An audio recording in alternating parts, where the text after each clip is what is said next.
بعد فأعوذ بالله من الشيطان الرجيم بسم الله الرحمن الرحيم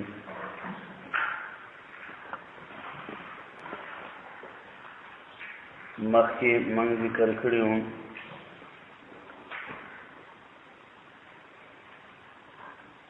ضرورت تفسیر د قرآن کریم ته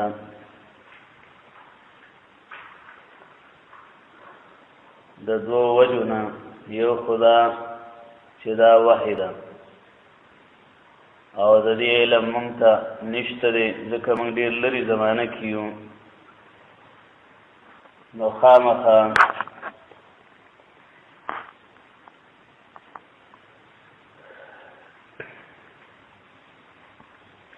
صحابو ته ضرورت دی تابعینو ته ضرورت دی سند ته ضرورت دی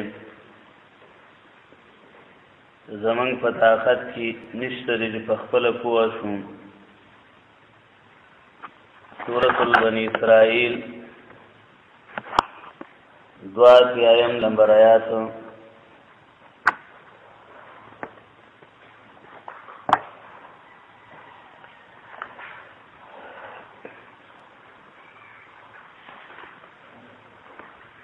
وننزل من القرآن ما هو شفاء ورحمة للمؤمنين ولا يزيد الظالمين إلا خسارا وحديث كرادي إنما الشفاء العي السوال د بیمار علاج کړي تپوس نو زمون ضرورت پیدا شو چې کله بیمار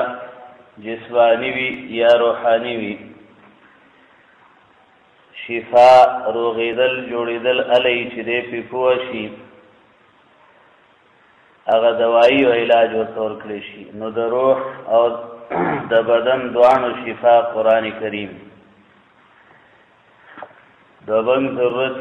دوايي ته دې جسمانی نو دغه سي غذا روحانی تم ضرورت ته ناغه پیجاندل پکار دی او موږ په خپل پینې پویو ډاکټر وای حکیم وای هغه توجه نو پدې کې ضرورت شو صحابه او تام زکه شری قران یا کړو د نبی صلی الله علیه وسلم ابن خلدون ابو عبیدہ رحمهم الله هغه وی چې قران په ژبه د عربو نازل شوی دی فصیح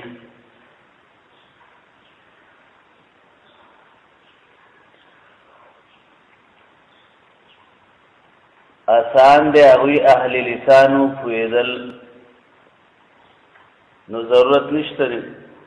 په خپل پویږي لیکن دا خبره دا وی کمزور یا موږ حملو پدې چې کوم آیاتونه تذکیر د زورنی دي ظاهرا هغه آسان دي ضرورت نشته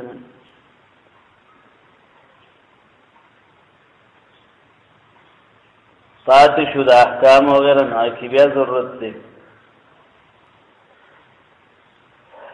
سورہ نحل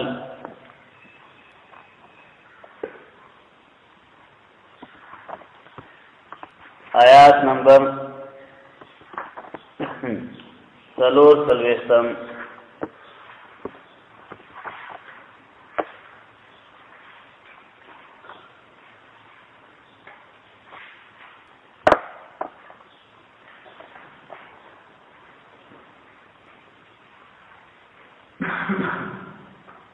وأنزلنا إليك الذكر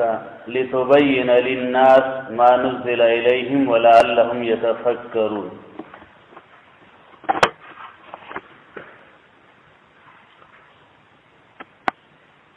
څنګه ابو عبیدہ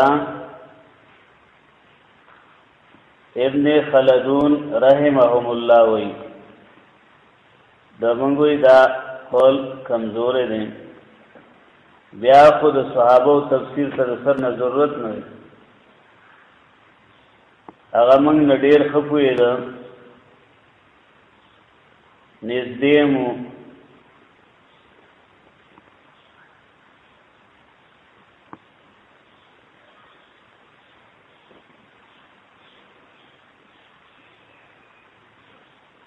لیکن دونه خبره ده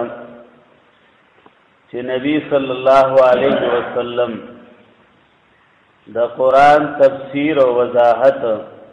کړي او په صحیح اسانید سره مونږ ته راغلي بیان د معنی د لفظ تاکید د حکم د مشکل وضاحت تقید د مطلق تفصیل د اجمال د قرآن کریم آیاتونه اکثر مجمل دي واغی محتاج دی بیان تا نو معلوم ادا شو چې ضرورت تفسیر تا د صحابو بیان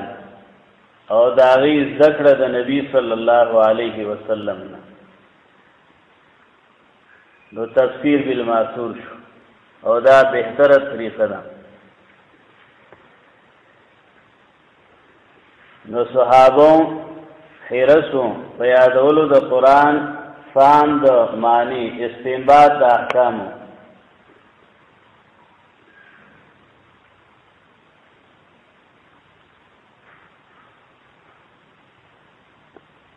نو دې زمن کې خبردار عالم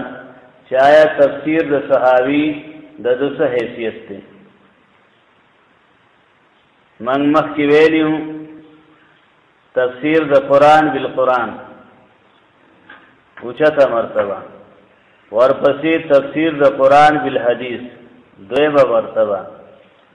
دواړه وحی دي دریم تفسیر د قرآن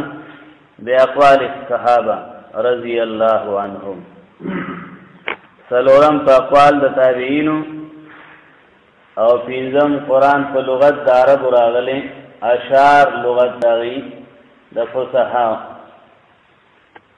هغه قتل دوست تفسیر د صحابي د دوه حیثیت دي یو غیر مدرک بالقياس یعنی رای قیاس له پکې دخل نه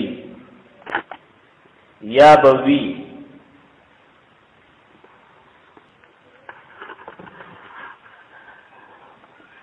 د کوم لرا چې دخل نه نو دا تفسیر د صحابي په حکم د حدیث مسند مرفوع کړي امام حاکم رحمه الله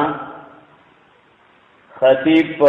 الکفایہ فی علم الروایہ کی نور محدثین من بطور نمونہ اختصارا یو کتاب دو حوالی اصولو کی ورکو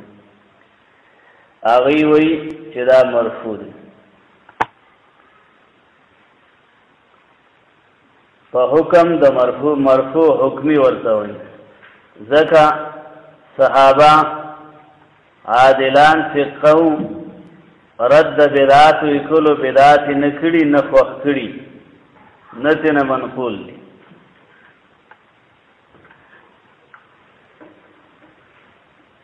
ځکه قول د مقتدی دا حجت نه دی په دین کې